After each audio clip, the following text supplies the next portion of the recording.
And guys I got selected. So morning 6కి ఇంటికి reach అయ్యాము. కొంచెం పడుకొని 7:30కి లేచాను అనమాట.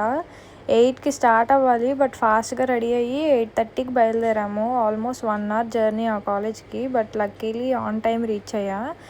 సో ఈ హడావుడిలో మార్నింగ్ క్లిప్స్ అనేవి తీయలేకపోయాము.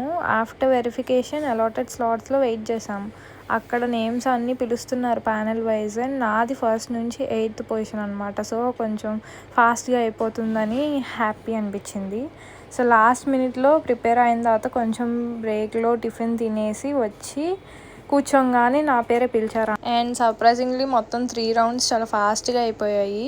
By 12:30 everything was done. So దాని తర్వాత మేము ఫుడ్ తినేసి ఇంటికి వెళ్ళి కొంచెం రెస్ట్ తీసుకున్నాను. అసలు బస్ జర్నీలో స్లీపే లేదు. దాని తర్వాత కొంచెం క్రికెట్ చూసి ఇంటికైతే స్టార్ట్ అయిపోయాము. హానెస్ట్లీ ఒక గ్రాడ్యుయేట్ స్టూడెంట్గా నాకు ఈ స్టేజ్కి రీచ్ అవ్వడానికి చాలా కష్టమైంది. ఒక పాయింట్లో అయితే అసలు జాబ్సే వద్దనుకున్నా, but today I got selected. ఒక్క విషయం నాకు ఏం అర్థమైంది అంటే, it's never too late to start anything guys. So don't give up on your dreams. ఇది నా డ్రీమ్ జాబ్ కాదు, but this gave me confidence that మనం ఏమనుకుంటే అది అచీవ్ చేయొచ్చు. So never stop trying.